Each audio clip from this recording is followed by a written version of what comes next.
Boa tarde a todos, estamos no ar do Ímpeto TV, seu programa de política, economia e cultura. Meu nome é Bruno Caires, sou analista político e hoje, como convidado especial, temos Leane Lopes.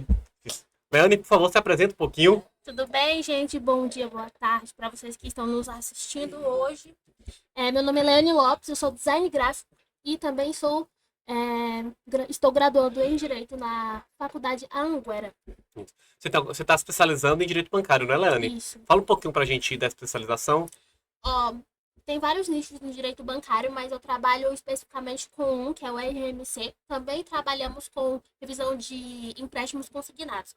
Mas a minha especialização hoje em dia é conscientizar também os aposentados e pensionistas que têm esse problema com os bancos, né? Que é essa cobrança indevida e essa implantação de empréstimos indevidos que tem uma cobrança absurda com juros altíssimos. Então, a nossa população sofre muito com esse problema. Então, eu me especializo em fazer todo esse cálculo e garantir que eles tenham a restituição desses valores, que é o direito deles. Perfeito, ótimo. E também na operação, nosso querido Pedro Gama, que tem participado do programa. Boa tarde, boa noite, bom dia. Não sei que hora você está assistindo isso, mas vamos para mais um dia. Valeu, Pedro! Como vocês sabem, a gente usa os convidados para poder ajudar no programa. E nas manchetes de hoje, vamos falar da reforma administrativa. Nós temos várias coisas, até coisas envolvendo crimes, ao qual já falamos anteriormente. E principalmente para poder encerrar o programa, vamos ter justamente Leane explicando pra gente a questão de trabalho com bancos, como é que funciona a questão dos empréstimos, a reserva de margem, para que você não caia em golpe, viu? Leane está aqui para poder nos salvar. Cuidado com os bancos. Por favor, Leane, leia as manchetes do dia. Ok. Reforma administrativa de Vitória da Conquista segue para a Câmara. PF investiga presidente da UPB por suposta compra de votos para a esposa. Entenda os principais pontos do PL que amplia para 5 mil a faixa de isenção do imposto de renda.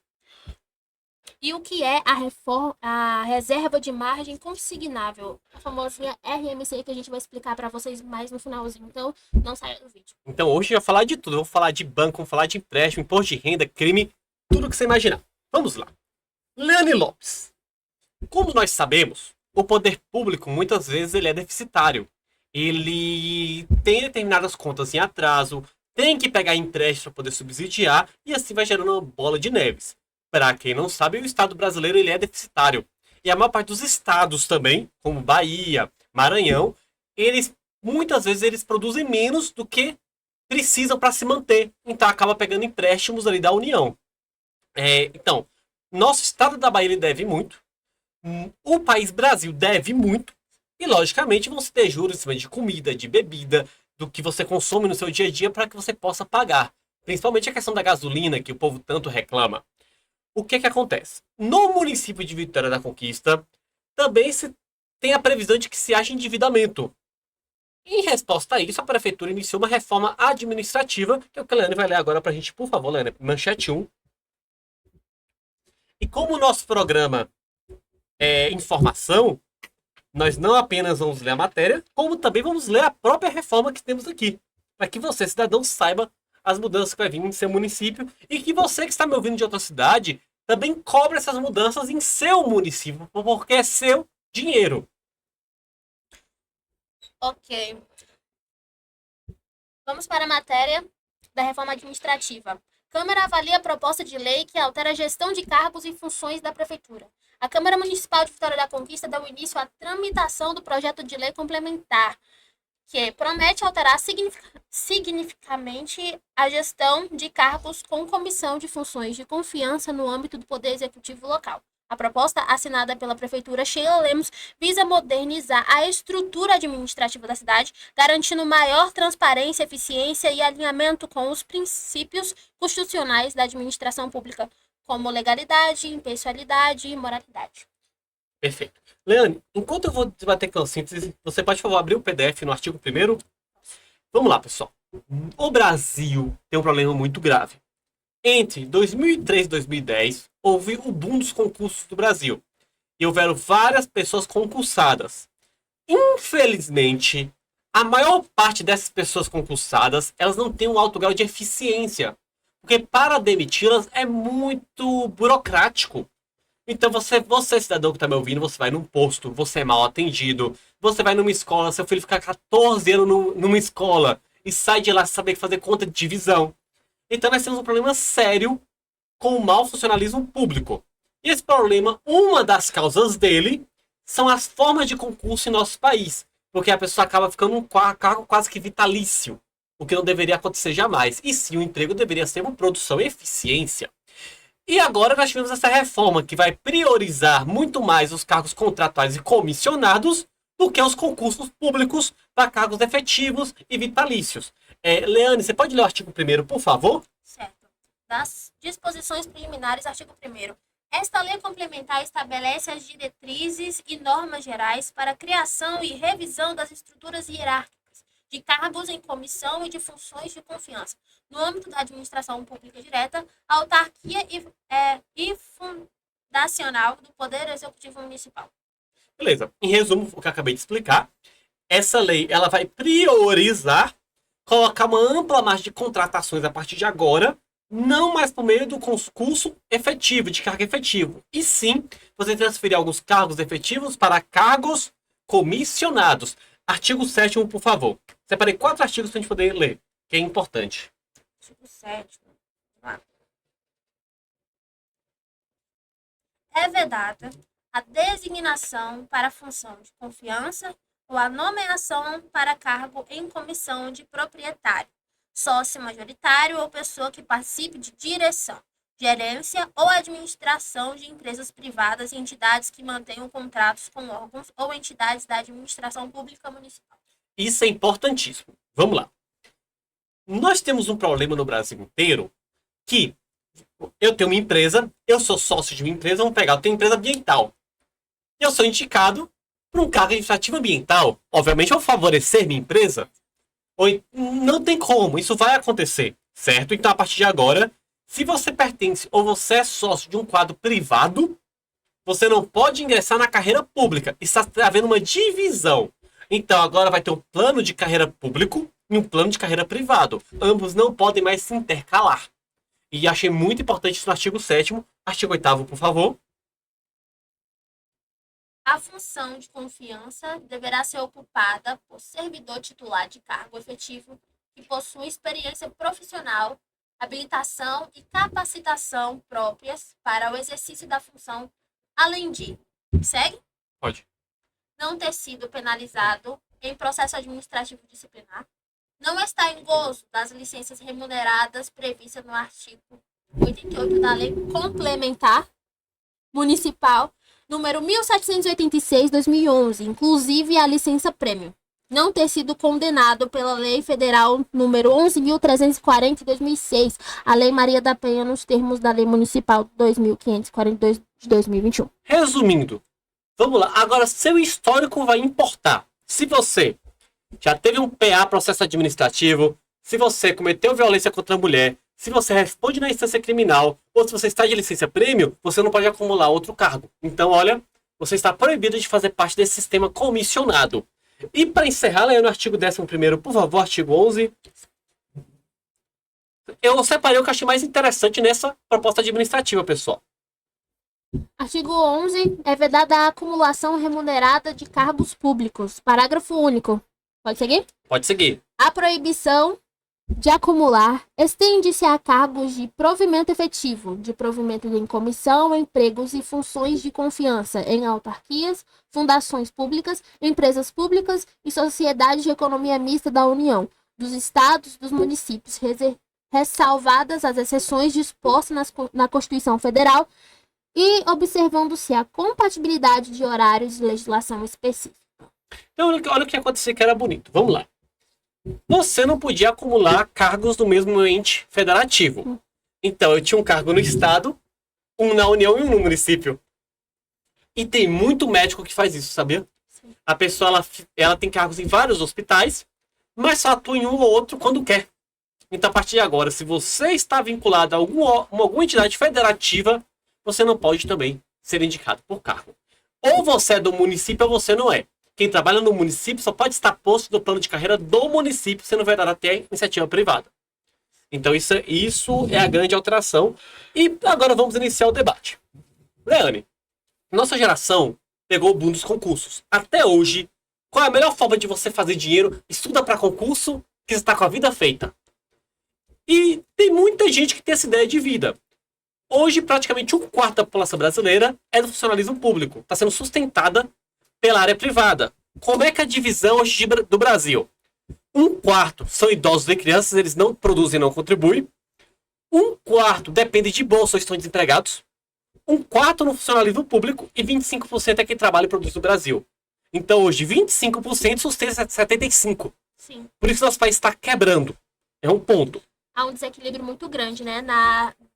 Como é que se diz? No recolhimento dos valores para também a distribuição dessas pessoas insuficientes que não tem como prover se subvencionar. Exatamente. Agora, olha que interessante. Normalmente, se você vê muitos governos populistas que prometem muito concurso público. Mas a pergunta é, de onde vai sair o dinheiro para pagar esses concurseiros? Por quê? Eu vou citar a eleição de São Paulo, que a proposta de Guilherme Boulos para poder resolver o problema da Previdência era: vou fazer muito concurso e de cada pessoa eu vou arrecadar 15% do salário para a Previdência. Só que, pera, para mim arrecadar 15%, tem que pagar 85%. Essa conta tá muito errada. Então eu gerei uma dívida de 85 a cada 15 que eu arrecado. E eu não vi quase ninguém falando disso. E é um problema absurdo que nós temos. A tendência agora, e essa geração, que é a geração dos concursos, o que você acha dessa tendência delas aqui em Conquista? Olha, eu como uma pessoa que não é pró concurso, eu digo que a melhor forma hoje de você ganhar muito dinheiro é você sendo empreendedor. É um caminho difícil, você trabalha 24 horas por dia, mas é muito gratificante porque você pode ser flexível no seu horário. O concurso é para aquelas pessoas que querem uma certa estabilidade, mas o concurso, o qual eu não opto por ele, é porque traz um acúmulo muito grande. E a pessoa, quando ela se depara com um conforto muito grande, ela dificilmente sai e dificilmente também vai alcançar coisas na vida que ela poderia muito bem ter adquirido com um pouco mais de esforço. Mas, na sua opinião, vou tirar a Conquista do jogo, porque Vitória da Conquista é uma cidade empreendedora. Qualquer bairro que você for, toda rua tem alguém que abrir uma quitanda, um negóciozinho, alguma coisa pra ganhar dinheiro, vender doce, picolé, amendoim, salgadinho. O pessoal de Conquista gosta de fazer dinheiro. Mas vamos pegar a Bahia. Você vê esse perfil empreendedor na Bahia? Dificilmente. É bem mínimo mesmo.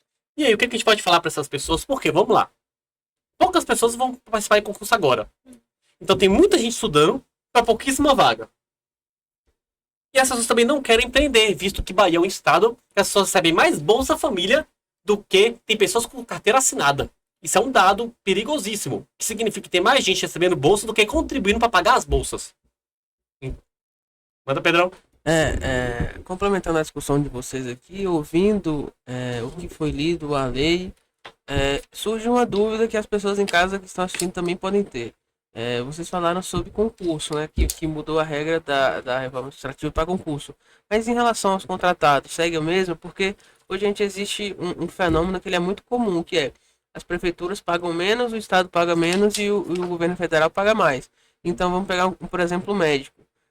Aqui a gente está na região de Vitória da Conquista. Então, o que acontece? O médico ele trabalha para Vitória da Conquista, para Barra do Choça, para Cândido Sales. Ele vai rodando todas as cidades, pegando contrato. Ele vai poder seguir fazendo isso? Como é que fica essa questão dos contratados com a nova reforma administrativa?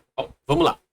Direito adquirido não pode ser retroagido. Então, quem já está no antigo sistema vai permanecer no antigo sistema. Agora, para os próximos, na reforma administrativa, não cita exatamente a questão do médico, porque generalizou. Foram mais cargos internos da prefeitura. O médico provavelmente vai responder por uma terceirizada. Que aí sim a prefeitura vai contratar terceirizada, pelo que eu acredito que vai ocorrer. E essa terceirizada é que vai se responsabilizar pelos horários e os locais que o médico vai trabalhar.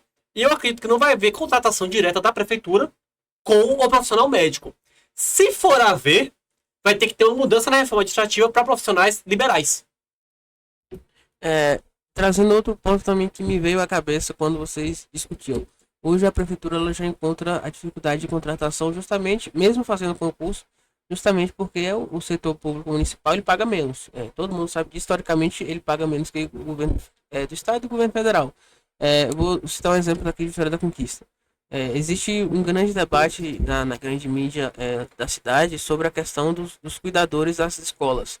Porque a prefeitura contrata, ela abre concurso, mas não são preenchidas as vagas, e às vezes, quando são preenchidas as vagas, as pessoas não querem atribuir aquela função, e ela não quer trabalhar no lugar que ela é convocada para ir. Vocês acham que esse novo modelo da reforma administrativa pode aumentar esse tipo de situação? Pode tornar mais difícil para algumas prefeituras, principalmente em cidades como a nossa, cidade médio, grande porte, que você não vai atrair o topo daquele setor, que as pessoas vão preferir trabalhar em outro lugar? Como vocês acham que o nível de profissional pode cair, ou essa correlação não tem sentido? Ô Pedrão, eu acredito que pode haver relação de oferta e demanda. Como assim? Vou pegar o exemplo, o custo da SEMS. Fizeram a primeira chamada, se eu não me engano, 20% não quiseram entrar na primeira chamada. Fizeram a segunda, ficaram 6 meses fazendo chamada. No final, todos os casos foram preenchidos. O que acontece, na minha opinião? Se o cidadão de Conquistense ele não quiser se adequar a essa reforma, ou ele vai empreender, ou vão vir pessoas de outras regiões mais pobres e menos favoráveis adquirir essas vagas que seriam dos cidadãos conquistenses. Agora, se a gente for pegar nível de trabalho técnico e profissional, é lógico que pagando pouco e ainda pedindo exclusividade, o nível vai cair. Porque, vamos lá, um dos motivos de não fazer concurso público, o que eu penso? Eu vou ficar preso pelo menos 8 horas por dia. Eu não acho os salários nem do INSS para o nível de trabalho um salário alto, sinceramente. É porque acho que como a gente é muito pobre no Brasil, o nível de desespero bate tanto, parece que o concurso é uma solução mágica. Agora, imagina só, eu trabalhei numa prefeitura. O primeiro cargo era 2 salários, depois 5, 7, 9. Vamos pegar que eu tô com o salário do topo. Eu recebo no máximo 9 mil reais. Gente, quem é empreendedor recebe mais do que isso, gente. Então, assim, para ter um emprego, eu não acho muito humanizado os empregos nas áreas públicas. Eu posso falar por mim, eu não aceitaria. Como você disse, a gente fica preso ao sistema, né, do município. Então, não temos aquela liberdade que o empreendedor teria de flexibilizar o seu horário, de tirar férias quando quer, né? Não que é muito difícil a gente, um empreendedor tirar férias, muito difícil. Mas, enfim, é aquela coisa, a gente fica mesmo, eu não queria falar escravo do sistema, mas é praticamente isso. Eu acredito, Pedro, pode haver essa migração. De início não, mas as populações de regiões ao redor verem mais deficitárias, que está tendo vagas de sobra no setor público, eu acredito haver essa migração em massa para vir para Conquista. E Conquista é uma cidade histórica que vem pessoas de outra região. Eu sou de uma cidade muito pequena comparada à Vitória da Conquista. Então, assim, se as pessoas elas têm a ambição de sair da cidade de onde eu vim para conquistar a vida. Muitos têm medo de ir para São Paulo por ser muito grande, né? Mas digo São Paulo porque é mais famosinho, que todo mundo falava, para São Paulo conquistar a vida. Mas se eles descobrirem essa oportunidade em Vitória da Conquista, com um valor que eles ganham lá na minha cidade, que é muito difícil ter um estabelecimento lá que pague um salário mínimo de carteira assinada. Dá para contar nos dedos os estabelecimentos lá. E eles veem uma oportunidade dessa, claro que eles viriam. E vale lembrar que normalmente esses contratos, eles trazem também uma certa estabilidade, que são 2 anos, mais uma renovação de 2. Isso. Então, pelo menos a pessoa ela consegue ficar segura 4 anos, o que é muito tempo para poder se ajeitar no município, uma pessoa que veio de fora. E tem pessoas inteligentes. Que aproveitam essa oportunidade, principalmente pessoas muito de baixa renda. Então, eles vão, vou para a Conquista, vou passar nesse concurso, vou me estabilizar os 4 anos, que é o tempo que eu estudo para algo maior. Porque eu falo isso porque foi muitas dicas que a minha própria família me deu. Faça um concurso enquanto você se estabiliza no mercado e tal. Então, eu aconselharia também um jovem a fazer isso. Porque é uma oportunidade você se estabelecer por 4 anos enquanto você estuda. Porque tem um tempo, você não vai trabalhar ali, vai ter uma carga horária bacana para você conseguir estudar. Então, é uma coisa bacana, só que vai vir mais pessoas de fora que vê essa oportunidade como algo melhor. Agora, Pedro citou uma questão também. E a qualidade do trabalho do profissional? É uma questão porque eles não vão ser capacitados, né, para o cargo. E, pelo menos na minha opinião, o sistema de capacitação da prefeitura ainda é muito fraco. Ano passado foi ano de eleição. Eu tenho 29 anos, resido 26 em Conquista. Foi a única vez na minha vida que eu fui bem atendido na Secretaria de Finanças. Toda vez que eu vou lá, ou me dão um protocolo errado, ou me atendem errado, ou me encaminham para o lugar errado. Não, você tá vendo as denúncias que tá dando da perícia do INSS? Não fiquei sabendo, não, o que aconteceu. É um absurdo, gente. O rapaz, ele sofreu um acidente, perdeu uma perna. E Ele foi fazer a perícia e tal pra conseguir o benefício. Ele não quis voltar na próxima. Ele saiu de lá chorando. Depois teve outra moça também, que esse rapaz que saiu de lá chorando, esse já era um senhor já, sofreu acidente de trabalho. Aqui em Conquista? Aqui em Conquista. É conhecido de uma amiga minha. Ela tava me contando ontem lá no trabalho. E eu nem sabia, fiquei sabendo dessas denúncias. Estão denunciando muito o INSS. E por bem feito, né? Porque a perícia de lá é horrível.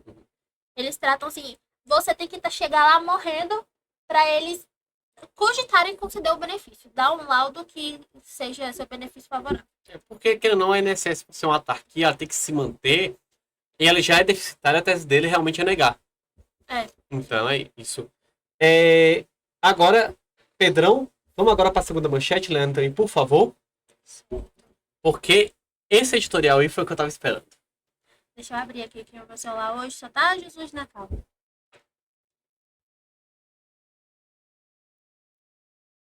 Enquanto ela lê, Bruno, como é que você acha que a gente pode resolver essa questão da qualidade que eventualmente cairia? Olha, na minha opinião, criar um plano de carreira melhor. Como assim um plano de carreira melhor? Testes, avaliação, sistema de avaliação de eficiência que a gente consiga com dados. E no final de cada contrato, nessa reforma, ela tinha as classes de recebimento. G1, G2, G3. Você avançasse só de classe de acordo com o índice de eficiência dela. Posso citar um exemplo, caso concreto? Por exemplo, pode. Vamos pegar aqui, professores da educação básica. Qual seria o melhor sistema de eficiência? A prefeitura elaborar uma prova que meça o ensino fundamental 1 e uma prova que meça o ensino fundamental 2. Essa prova tem que ser aplicada pela guarda municipal sem contato com os professores, porque, obviamente, eles poderiam ali induzir o aluno a responder tal questão.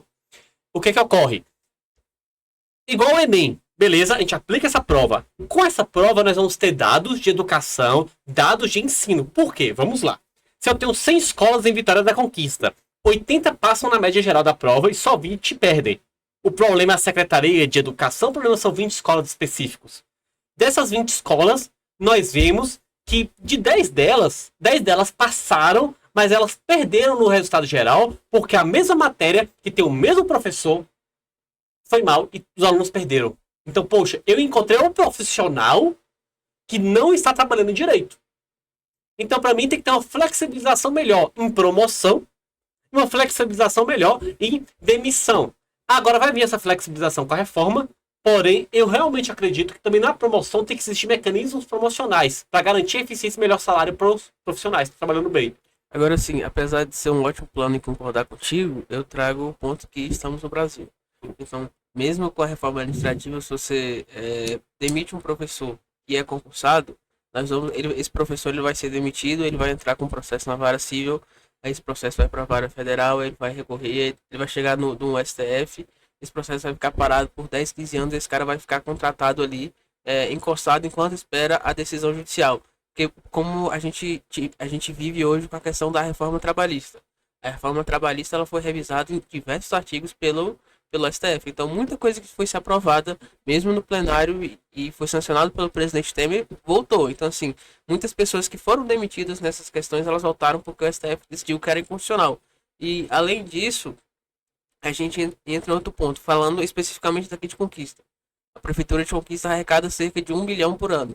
Só que os gastos que a Prefeitura de Conquista tem, excede esse 1 bilhão. Então, assim, para a gente trazer novamente melhores profissionais, a gente tem que pagá-los de acordo, porque o melhor profissional ele é raro, ele vai para onde tem mais dinheiro. Então, para que a gente possa igualar, ultrapassar é difícil, mas que a gente possa pelo menos trazer uma questão considerável que seja confortável para o profissional, a gente teria que fazer um plano de carreira que reformasse. Aí, assim, até que ponto para isso, para a própria reforma administrativa, faz sentido de fato que você pague bem para um funcionário, que você diminua sua margem para que você aumente a qualidade. Assim, será que os gestores eles estão com esse pensamento quando eles fazem a reforma? Então você falou de muita coisa, vou separar um pouquinho aqui. Primeiro, a questão do STF e da burocracia brasileira. Segundo, uma solução para esse sistema que nosso município está falindo, né? Está gastando mais do que arrecada. Vamos lá. Primeira questão do STF. A burocracia brasileira é um problema. E eu acredito que não é a função do município resolver. O município tem que comprar a briga. Porque se a gente for para esse ponto, a gente vai falar a questão de drogas. O problema é reforma presidiária. Sempre nós temos muitos problemas envolvendo o mesmo assunto. Eu acredito que se cada um fizer a sua parte, pelo menos, é um problema a menos. O município, ele tem que tirar o professor deficitário. Independente de ela ter que ficar pagando 10, 15, 20 anos, que eu sei que é muita sacanagem com o município também, ele precisa sair. Porque o professor deficitário, ele lesa milhares de alunos. Eu cito como exemplo, eu sou dono de um reforço. No meu reforço escolar, cara, já vai fazer o quê? 7 anos que ele funciona. Em 7 anos, eu nunca recebi um aluno, até de ensino médio, que soubesse fazer divisão, cara. É um absurdo. Como é que um aluno, estudando um mês comigo, consegue aprender divisão e 14 anos numa escola não consegue? Então essas pessoas já estão com a vida delas lesadas. Elas têm menos raciocínio lógico do que outras pessoas. Isso vai interferir diretamente na dignidade de vida delas. A Constituição brasileira garante, como princípio da administração pública, olha, você que é concurseiro, Olimpe. Legalidade, impessoalidade, moralidade, publicidade e eficiência.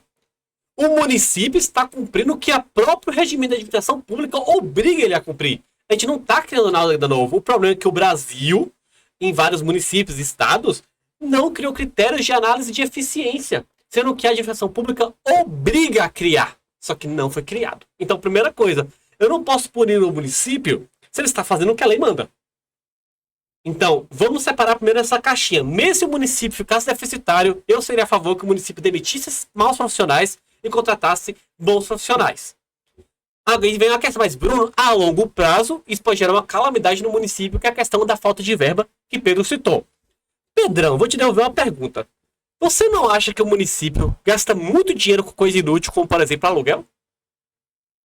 Exato, mas aí entra novamente o ponto inicial. Até que ponto o gestor está realmente preocupado em fazer uma gestão eficiente para o município e não preocupado em fazer uma gestão eficiente para a sua carreira política? Perfeito. Porque, por exemplo, falando no caso de Conquista, Sheila é a nossa atual prefeita, ela é filha de Irma, que construiu sua carreira vindo da zona rural. Ela ficou muitos anos ali como presidente da CDL. Sheila herdou essa função. Ela entrou como prefeita, ela entrou como vice-prefeita também, herdando a função da mãe. Não estou falando que ela não tem mérito, mas que ela vem fazendo construção política. Ela acabou sendo prefeita por uma fatalidade, ela não esperava ser prefeita no primeiro mandato.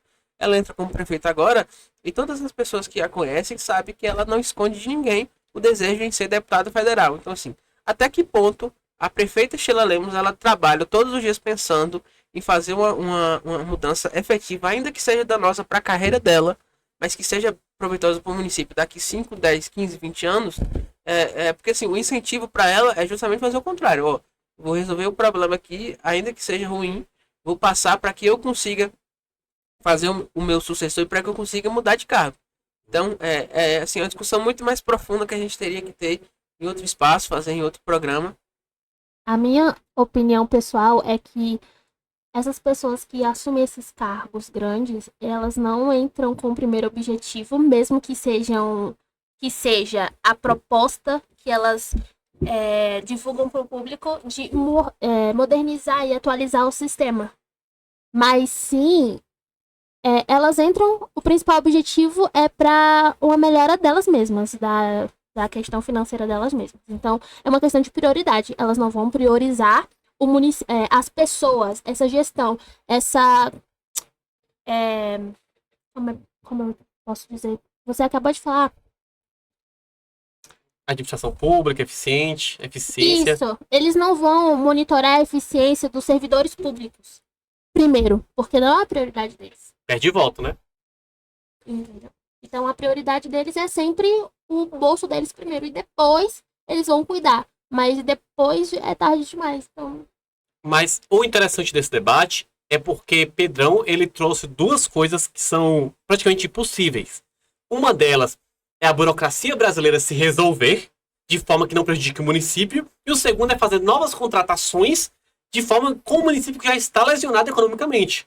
E é possível sim. Olha que interessante. Porque, de toda forma, como você tem a questão dos aluguéis, energia elétrica, nosso município ele é avançado em algumas coisas, mas ele gasta muito, muito dinheiro com coisas que poderia se pagar esse processo administrativo mais bem equiparado para o nosso futuro daqui a 10, 20 anos. Aí tem uma questão que é a nossa elite. Nossa elite, ela é mais imediatista ou ela quer construir algo duradouro para o nosso município, ou nosso país, ou nosso estado? É uma coisa que quase todo programa a gente volta. Como nossas elites são ruins de não pensar projetos a longo prazo. Sim. E isso Porque é um tema... Eles não pensam no próximo gestor. Eles sempre vão achar que eles vão lutar para ficar ali por não sei quantos anos. Então eles não pensam no sucessor. Exatamente. Agora, por favor, a segunda manchete. Segunda manchete. Manchete que eu vou entrar no que eu queria falar. Vamos agora para as coisas interessantes, para as coisas que gostamos, né, Bruno? Que é as fofocas. Olha, né? Eu não fofoco e nunca fofocarei de novo. Nós vivemos disso, Bruno. Você tem que gostar. PF investiga presidente da UPB por suposta compra de votos para a esposa. O presidente da União dos Municípios da Bahia, UPB, Quinho, PSD, e a esposa dele, e vereadora em Vitória da Conquista, Leia Meira, do PSD, são investigados pela Polícia Federal pelos possíveis crimes de compra de votos e lavagem de dinheiro na eleição de 2024. Segundo documentos obtidos pela Aratuon, a PF apura recursos na ordem de 1 milhão, gente, que teriam sido utilizados no suposto esquema. Parte destes valores teriam empregado na compra de votos e desvio de recursos de financiamento eleitoral com utilização de candidaturas laranja. Eu só tô precisando de 5 mil reais pra resolver a minha vida. E esse povo tá aí com 1 milhão. Inclusive tem vídeos, fotos, várias coisas demonstrando esse problema. Ai, que coisa bonita. Mas vamos lá, o que eu quero debater com vocês? Eu defendo que pra mim deveria ser crime hediondo. Quer fazer a colocação? Aqui, os eleitores receberam de 100 a 150 para votar em Leia. E, posteriormente, eleita vereadora com 4.272 votos. Eu defendo que a compra e a venda de votos sejam crimes hediondos. Por que, Leane? Quem vende um voto mata a própria família. Exato. Isso é um ponto. Eu vou citar um caso concreto que ocorreu. Antes eu quero fazer uma pegada histórica. Já estudou a Guerra de Roma e Cartago? Não. Vou dar um parecer para vocês. Existiam teses romanas de que a população de Cartago sacrificava bebês vivos em prol de seus deuses e era um dos motivos que Roma atacava. Só que muitos historiadores defendiam que aquilo era propagandismo romano, era mentira. Que Roma inventava aquilo para endemonizar o povo de Cartago e assim poder matá-lo. Hoje a arqueologia demonstrou que realmente, dentro dos ritos feitos pelo país de Cartago, eles costumavam, em determinados períodos de guerra, sacrificar bebês para se poder ganhar boa sorte na guerra. Então, o povo de Cartago, para fazer sua política, sacrificava sua próxima geração. Sacrificava seus próprios filhos. O que esperar de um povo assim, se não a ruína? Não, é diferente nos dias de hoje. Só que não usamos tanto sangue. Talvez até um pouco mais, vou te mostrar. Vou citar uma coisa maravilhosa que aconteceu. Nós tivemos uma mudança de 2.000 títulos para a conquista de Belo Campo para cá, para poderem votar em Leia. E engraçado que no período da eleição teve van para trazer o pessoal para votar. Ah, Sabe? Inclusive tá aí. eles recebiam 400 reais para... E já tem filmagens, tem fotografias, então não estou dizendo isso da boca para fora. Inclusive, na própria matéria do site tem as fotos do pessoal na van e tudo mais. Agora, depois do mês da eleição, Leandro, teve o Enem. E muita gente de Belo Campo faz Enem em conquista. Teve van para trazer os jovens para fazer a prova? Ou o pessoal ficou sem fazer a prova? Teve van, sim. Pois é, né? Para fazer algo desse porte, para se poder votar, você mobiliza toda a infraestrutura de transporte. Agora, para garantir o futuro de seus próprios filhos, vocês que venderam seu voto, aí não tem. Aí seus filhos atrasam a vida deles, a carreira deles no país ainda em crise. Quem vende o voto é o tipo de pessoa que mata os próprios filhos. Destrói a vida, um futuro digno, uma geração. E o que eu achei interessantíssimo desse caso de Belo Campo, porque quando essas investigações começaram, eu tinha feito esse editorial, tinha uma semana, numa antiga rádio que eu estava, passou uma semana, aconteceu o escândalo. Ao qual demonstrando que quem vende o voto mata a própria família. E em uma semana isso se comprovou. Olha que coisa maravilhosa. Então agora esperamos as investigações. Já tem muitas... Tem grupo de WhatsApp, tem print de grupo de WhatsApp, tem foto, tem filmagem, tem muita coisa demonstrando, tem testemunha. O outro problema do PSD foi que Alguns candidatos, tem ali a relação dos candidatos do valor e voto, você pode ler, por favor, Leane? Tá um pouco embaixo. Ah, o quê? Tem a relação de valor e voto de alguns candidatos, você pode ler, por favor? Tá. Gerlane Dias, Isso. 85.101 votos. Aí, olha que interessante. A pessoa, ela praticamente, se ela fosse comprar voto, não estou dizendo que ela comprou, mas ela praticamente ia gastar quase R$ 1.000 por voto. A média de um voto é 50 centavos, gente. Em locais de corrupção, vai até ali 15,50. E ela ia gastar quase R$ 1.000 por voto. Próximo, pode ler a lista, só piora. Professora Sandra, 85.090 votos. Vilma Dias, 80.025 votos. Poli de Ibirapuera, 80.051 votos. Dora Lanches, 50.121 votos. E Márcia Novaes, sem recursos do fundo partidário, mas teve 76 votos. Pronto. Olha que interessante. As mulheres do PSD, coincidentemente, elas tiveram um valor de fundo que foi muito desproporcional ao número de votos. Muito mesmo de forma abusiva. Coincidentemente, Leia de Kiel é a segunda mais bem votada pessoa que nem era de nossa região. A polícia investiga desvio de capital. No caso, candidaturas fraudadas para favorecer a candidatura de Leia. É o que está nas investigações da polícia. A comando de seu marido, Kiel Meira, que é o qual é ex-prefeito de Belo Campo. Então, Pedrão, o que você acha disso?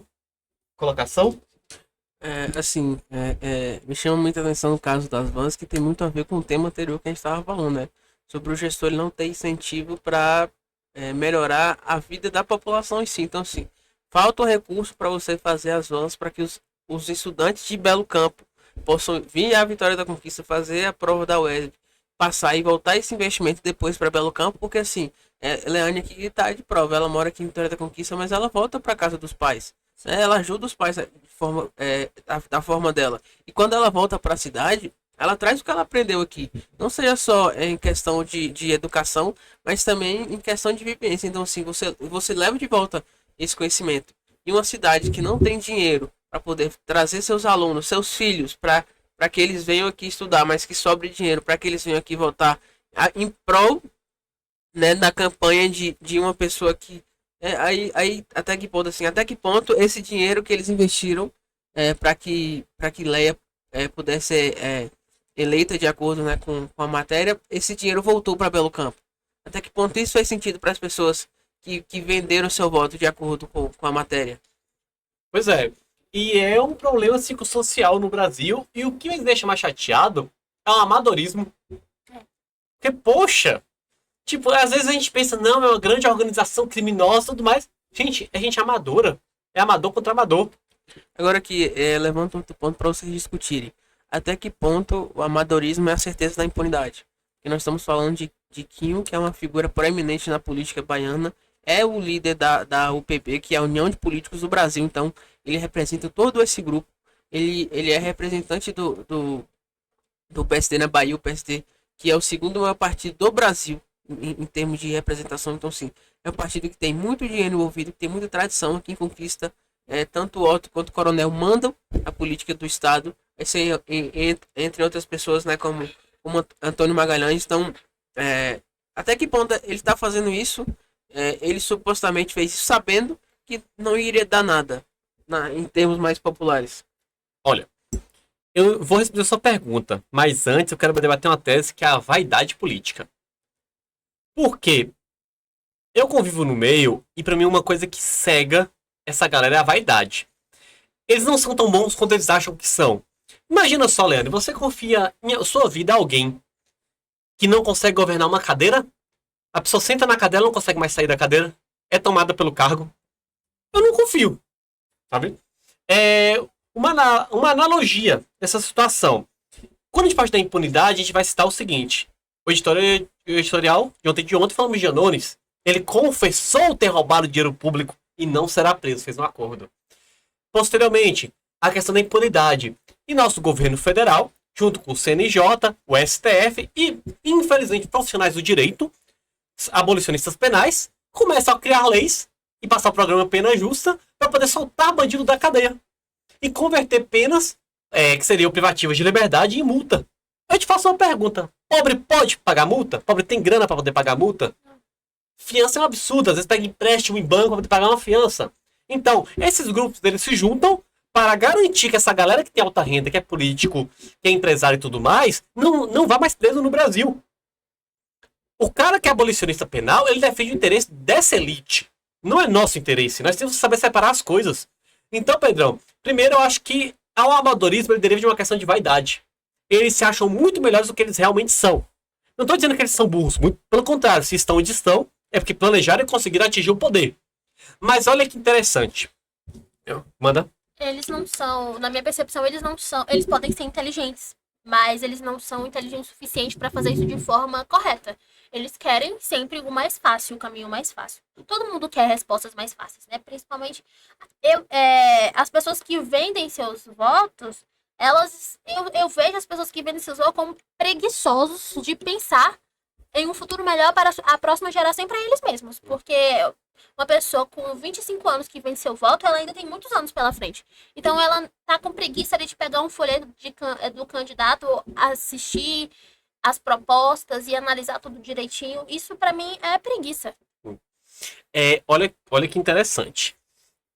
Quando a gente parte da questão da vaidade e da impunidade, quando elas andam abraçadas. Vamos pegar uns países aqui, vamos pegar Estados Unidos, por exemplo. Estados Unidos tem uma elite corrupta? Tem. Agora, quando a gente compara as elites, os caras têm projetos de Estado que vão durar 20, 40, 100, 200, 300, 400 anos. É algo que eu não vejo em nossa elite.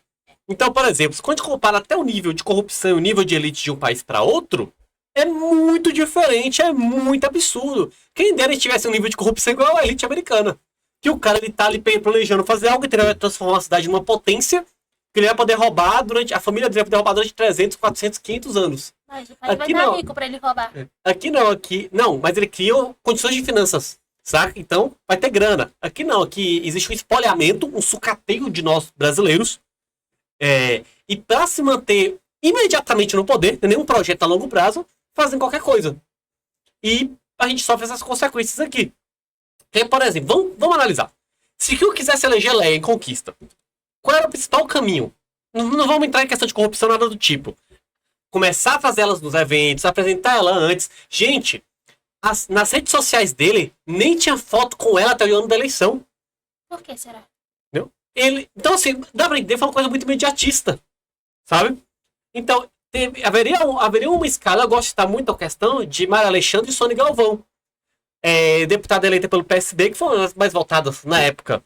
Velho, Mário Alexandre, ele é muito popular em redes, muito popular mesmo, e ele começou a trabalhar a mulher com quase 2 anos de antecedência.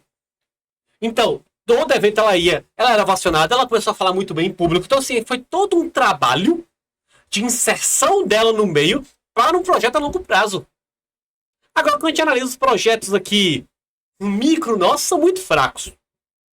Pedrão? Agora eu queria trazer um ponto mais técnico para vocês que são 2 operadores do direito. Ainda que seja comprovada que existiu realmente a compra de votos, que existiu um grupo organizado que, com a anuência de Leia para que ela fosse eleita através da compra de votos, como que você faz essa ligação material aqui? Porque assim, até o momento eu não vi, eu li o inquérito que a Polícia Federal publicou no começo do ano, eu venho acompanhando as matérias, mas assim, até o momento não existe nada material que o ligue de fato a Leia. Assim, vai existir, se realmente acontecer, vai existir um dano político, porque, poxa, é um cara que se lança como prefeito de 28 desde 2020. Ele não se nega disso. As pessoas sabem que Kim quer ser prefeito de Conquista. Mas como que fazer essa ligação? Porque assim, até o momento a única prova material que existe ele é marido dela. Até aí não é legal você ser marido de alguém que foi condenado por compra de votos. Então assim, como que você faz, como que você liga? Porque primeiro, você não tem como ligar o dinheiro diretamente a ele. Porque assim, é dinheiro vivo, você não consegue rastrear o dinheiro vivo, ainda que você tenha a origem das notas. Como que você liga isso aqui à Prefeitura de Belo Campo? Então assim, como que vocês veem que é o caminho ideal para que a investigação ela mate 2 coelhos com a cajadada só? Um ponto seria, no meu ver, as testemunhas oculares. Eles compraram muitos votos. E se você for fazer uma pesquisa, uma investigação, você vai ver que alguém em algum momento vai deixar soltar. Porque as pessoas que vendem seus votos, elas não são exatamente fiéis a seus políticos, porque eu conheço pessoas que venderam seus votos, mas votaram em outras pessoas. Então, eu acredito também, o trabalho do advogado é fazer essa investigação. A gente trabalha muito com isso. É um ponto que eu colocaria. Vamos separar aqui 3 eixos para essa pergunta de Pedro. Primeiro, o fato concreto. Perdão, ainda não é fato concreto, olha o processo. Indícios de que Leia comprou o voto, certo? Você tem mensagem de grupo de WhatsApp, você tem umas filmagens ali de uma galera, de Belo Campo, você tem a mudança de residência pessoal de Belo Campo ano de eleição, então você tem ali alguns indícios. Segundo, nexo. Relação dela com o marido do Quinho, que foi prefeito de Belo Campo. E o terceiro, origem do valor. Porque o dinheiro pode ser que não tenha vindo da prefeitura de Belo Campo. Lugar. Então, a gente não sabe de onde veio o dinheiro. Então vamos lá. Primeiro fato. Comprovando-se de que Leia comprou votos, ela vai cair na ficha limpa, vai ser exonerada do cargo, sobe Gabriela Garrido, correto? Sobe Gabriela Garrido, como vereadora. A política consistência ela é tão volátil que Gabriela Garrido pode ter subido antes do final desse processo por causa do caso de Natan da carroceria. Né? Pois é. Fofocas e conquistei, mas tá correndo. Então, beleza. Vão investigar ela, a origem do dinheiro. Estima-se por ela ser mulher de Quinho, o dinheiro veio de Quinho. Mas isso é comprovado que veio dele o dinheiro? Não. Então, olha o primeiro ponto. Se comprovando que veio de Quinho, veio da prefeitura? Então já é outra investigação, é outra situação. Então isso aqui vai demorar anos, olha, sem pressa, pessoal. Assim, a pressa pra mim tem que ser apenas na questão do nexo causal dela com a compra de votos. E a fraude partidária. Porque, assim, tendo uma análise mais técnica, eu acho que o que vai acabar acontecendo ele vai ter um dano na sua imagem, que aí a gente pode levantar até que ponto isso é relevante para uma pessoa que está sendo acusada de comprar voto. Isso mostra o desvio de caráter próprio dele. Mas, assim, até que ponto isso afeta o público dele? Porque a partir do momento que isso é comprovado, que o público que ele tem, ele está recebendo através de compra de voto, eu não sei se essa pessoa se importa muito. Lógico, vai entrar na questão que Bruno falou sobre o ego. Você dá um golpe duro no ego dessa pessoa. Mas, assim, até que esse processo inteiro seja finalizado, eu acho muito difícil que essa investigação recaia sobre ele e que possa puni-lo, porque é muito complexo você fazer essa ligação direta de compra de votos a ele. Porque, assim, precisa existir a questão do dinheiro, precisa existir uma questão de funcionário que ou seja ligado aqui um tigre na pessoa física, ou que seja nomeado de algum gabinete da prefeitura, alguma coisa. E, assim, o que eu vejo que pode acontecer, acho até difícil que a própria Leia perca o mandato, porque ainda que ela perca o mandato em primeiro grau, ela pode recorrer, e ela pode recorrer até o TSE. Então, assim, vão ser uns 2, 3 anos no mínimo. E até que isso aconteça, já acabou o mandato, né? O que pode acontecer é, como o Bruno citou, ela ficar inelegível para a próxima eleição, né? Aí sim. Mas, assim, é uma questão pra gente ressaltar aqui também como que o sistema judiciário, ele é lascivo com essas pessoas. Tipo assim, ele não é tão punitivo. Ele aceita esse tipo de coisa. Ele dá o benefício para que a pessoa ela possa cometer esse tipo de crime e que ela possa ficar mais 3, 4 anos tentando limpar a imagem e também cometendo novos outros crimes. E é isso. Vamos para a terceira manchete? Vamos aqui.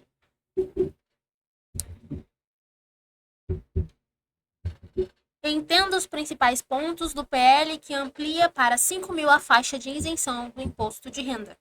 Promessa de campanha do presidente Lula, texto do projeto foi entregue ao Congresso Nacional nesta terça-feira, 18 de março, e beneficia 10 milhões de brasileiros com a isenção total do pagamento do IE. Perfeito. Nós estamos aqui com as tabelas e, primeiramente, foi uma promessa de campanha que não começou muito boa, dado vista que a primeira isenção que o Lula prometeu foi de apenas 2 salários. Então, quando saiu essa proposta, em primeira mão, por que eu pensei? Falei, será que o governo acertou uma? Oh. Fiquei até feliz. Fui ler a proposta e, meu amigo, que bomba! Leandro Lopes, você acha que o governo que quer tanto arrecadar das pessoas, ela está isentando pessoas ou ele está transferindo quem vai pagar?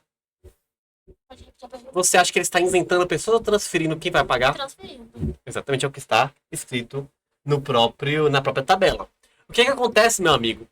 Olha o golpe dessa organização contra você. Você que recebe até 5 mil, você está isento, você não vai pagar o imposto de renda. Beleza. Mas o pequeno empresário que recebe até 50 mil paga. O que significa que normalmente o pequeno empresário ele é o responsável pelos mercados, pelos itens de consumo seu. Você não paga imposto de renda, Mas alguém paga por você.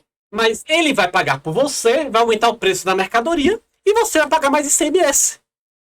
Porque o governo ele não isentou você. Ele transferiu a renda que você iria pagar para o pequeno empresário. Que justamente, provavelmente, da região que você vive, é quem tem os bens que você consome. E eu nem estou falando grande empresário. Porque o grande empresário do Brasil, ele praticamente é isento. Por causa de anuidades fiscais, que são ali, que não são cobradas, várias outras coisas. O governo, em vez de taxar quem realmente recebe, taxa quem recebe pouco. E outra coisa maravilhosa é que não será taxado verbas indenizatórias. Então, olha que bacana. Para quem não sabe, o STF promulgou agora uma verba de quase 1 bilhão de indenização para ser distribuída entre os juízes do Brasil. Não vai ser taxado. Olha que coisa maravilhosa. Então, é a vida, né? Não, eu ainda dei o benefício da dúvida. Falei, poxa, o governo acertou uma. Vou lá ler. Só que não. E é algo de esperar de um governo que ele não consegue fazer uma boa administração. Então ele tem que arrecadar cada vez mais para suprir suas falhas. E não vai conseguir suprir. Minha preocupação mais é o que o Brasil está se tornando. Porque o dólar e o euro estão aumentando. Nós temos cada vez mais problemas. E assim por diante. Sobre questões tributárias. Bruno, como é que você resolveria isso?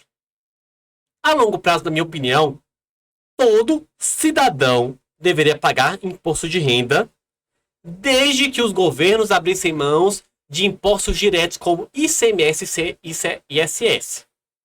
Você que está me ouvindo, praticamente 90% de todo imposto que você paga é o ICMS, que é o imposto sobre o consumo. No caso, a água que você bebe, a comida que você come, a roupa que você veste, a gasolina que você utiliza para poder levar medicamentos, levar qualquer bem de consumo, tudo isso é cobrado.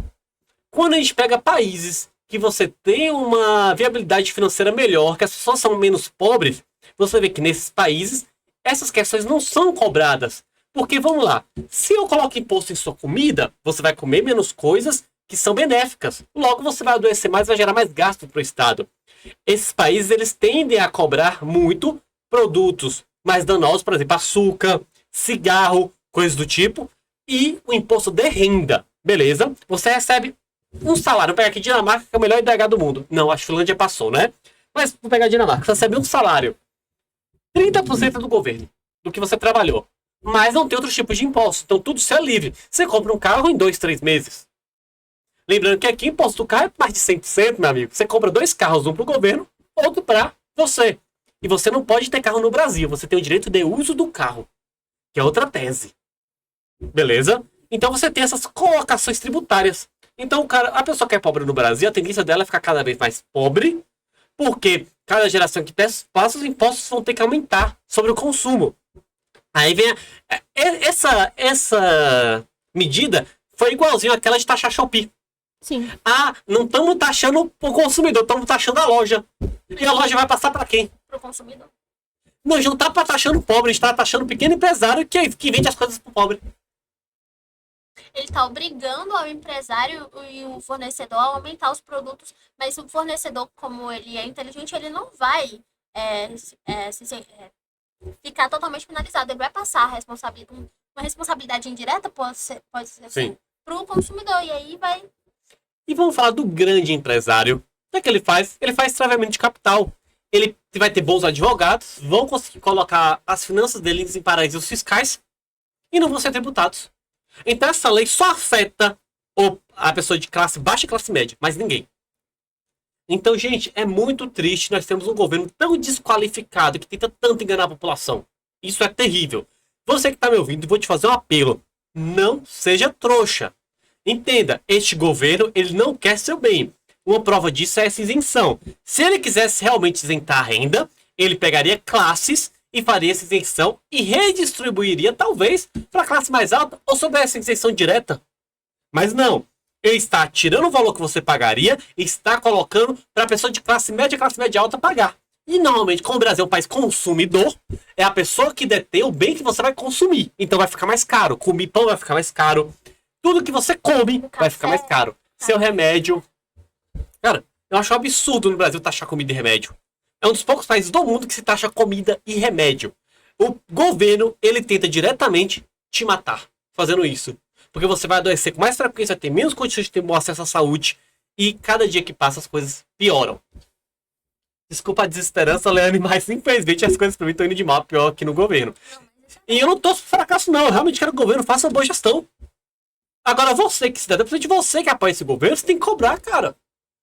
Como é que passa uma coisa dessa? Todo mês é um problema. é aquilo que a gente falou um dia. O problema sobre os governantes corruptos sempre vai ter. O problema que vai mudar isso, a situação, vai ser a conscientização da população em colocar governantes melhores no poder. Porque nós temos esse poder de através do nosso voto. Agora, se você vende seu voto para uma pessoa qualquer que você não conhece qual é o intuito de governança dele, você vai estar morrendo você e sua família.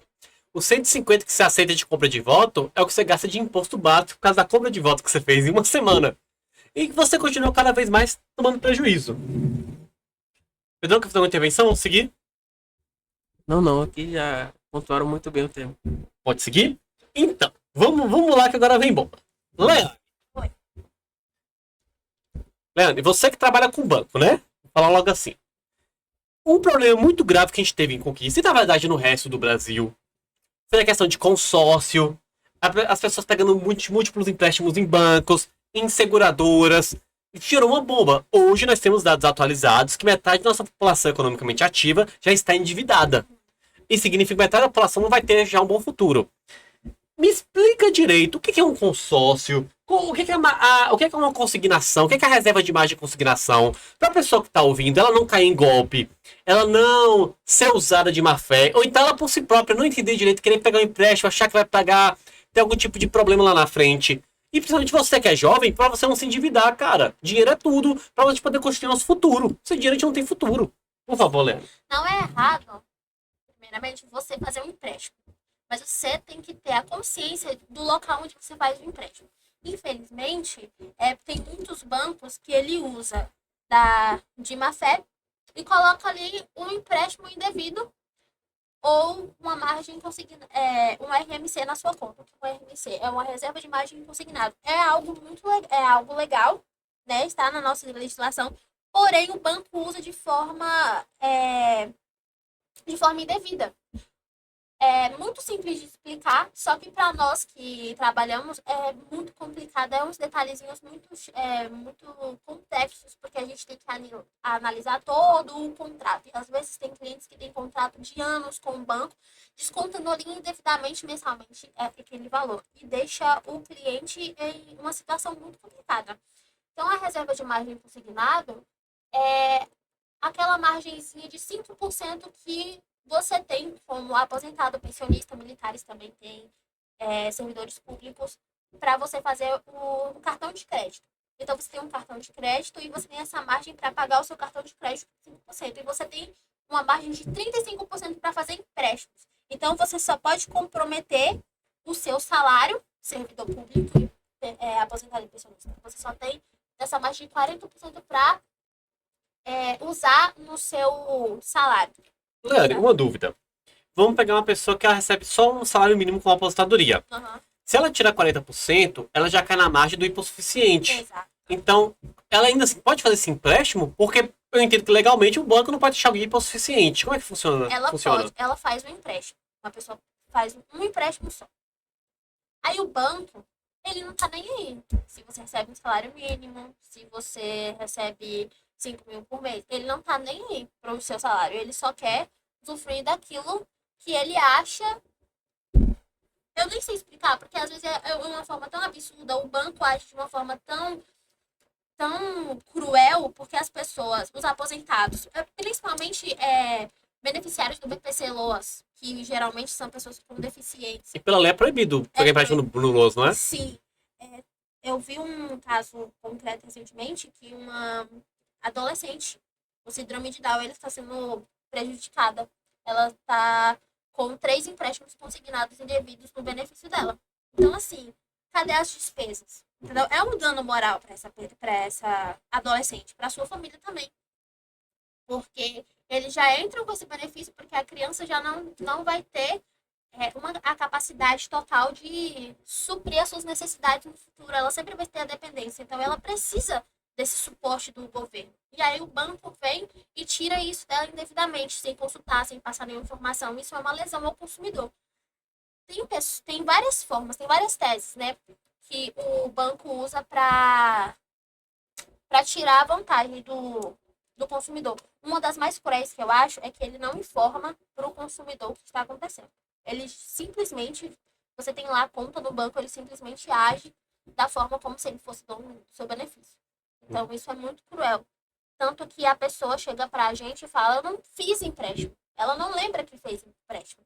Tem isso, né? Mas realmente, não tem empréstimo feito. Mas o banco vai lá e coloca no RMC para descontar do benefício do consumidor todos os meses. E como é que o consumidor pode se proteger disso? Porque assim, no mundo ideal, as pessoas leriam seus contratos, chamaria alguém especializado.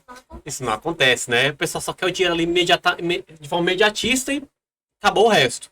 Ah, banco, nunca vou pagar. Como é que as pessoas podem se proteger um pouco melhor disso? Não vá nessas concessionárias que emprestam. Não vá, por favor. Vá diretamente para um banco responsável que você já conhece. A gente é difícil falar um banco, não, nem vou comentar aqui. Esteja ciente, esteja ali todo mês verificando o seu benefício, se está descontando direitinho, leia o contrato antes de assinar, porque eles colocam lá, é uma cláusula de RMC no contrato, e você assina sem ler. Então, quando você for entrar com a ação, eles vão apresentar esse contrato, falar, olha, ele assinou o contrato, tá aqui a cláusula. E se provar na perícia grafotécnica que é sua assinatura realmente, a gente perde a ação, não tem mais o que fazer, entendeu?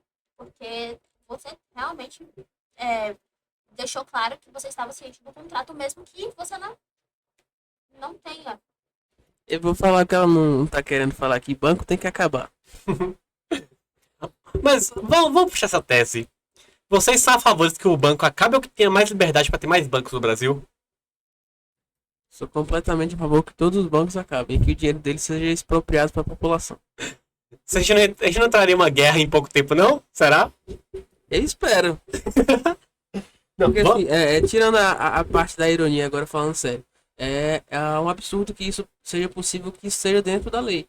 Porque assim, ainda que você seja responsável por assinar um papel sem lei, existe o princípio da boa-fé nas negociações. Então, assim, o direito civil lhe protege de você não fazer um negócio oneroso que vai lhe prejudicar. Então, se eu chego com você, Bruno, eu te vendo um quadro de R$ 50, o quadro vale 50 centavos, você pode entrar com ação contra mim porque eu te lesei, eu gerei um dano, você foi levado a erro. O que acontece nesse caso é a mesma coisa, é levado a erro. Só que os bancos, por serem instituições centenárias e que têm muita influência, assim, a gente comentou sobre isso no programa da semana passada sobre doação de campanha. Os principais doadores de campanhas políticas são bancos. Os bancos têm bancadas com vários deputados, senadores, vários governadores, todos patrocinados por eles. Então as leis são feitas para que favoreçam esse tipo de banco. Então assim, o banco por si só ele já tem a capacidade de se defender. Ele não precisaria que a legislação fosse a seu favor.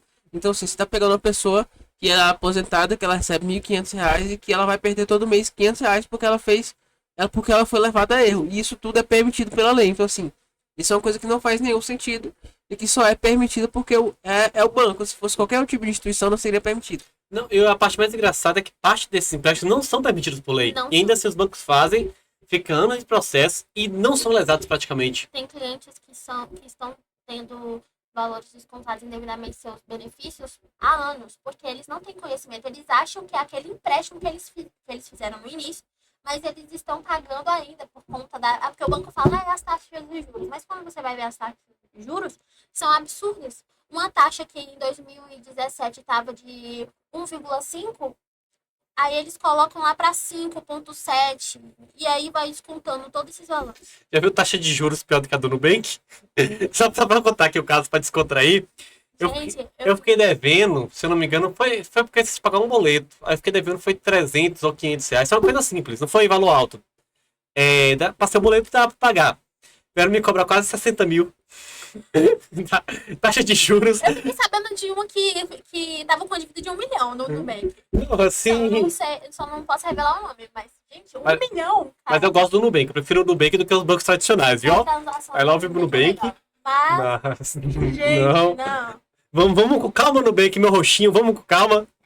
Então, antes de vocês fazerem empréstimo, gente, tenha muita consciência. Procure um especialista na área de direito bancário. E quando você fazer um empréstimo, também verifica com o seu advogado, uma pessoa que seja especialista, para verificar direitinho se está sendo, as taxas de juros estão sendo cobradas devidamente. Porque existe também a revisão contratual de empréstimo, que a gente pode verificar. E se eles não estiverem cobrando de forma correta, também você pode estar indo atrás do seu direito para que o banco reveja as taxas de juros e devolver os valores que estão cobrando indevidamente em dobro para você. É no Procon mesmo, a questão do banco?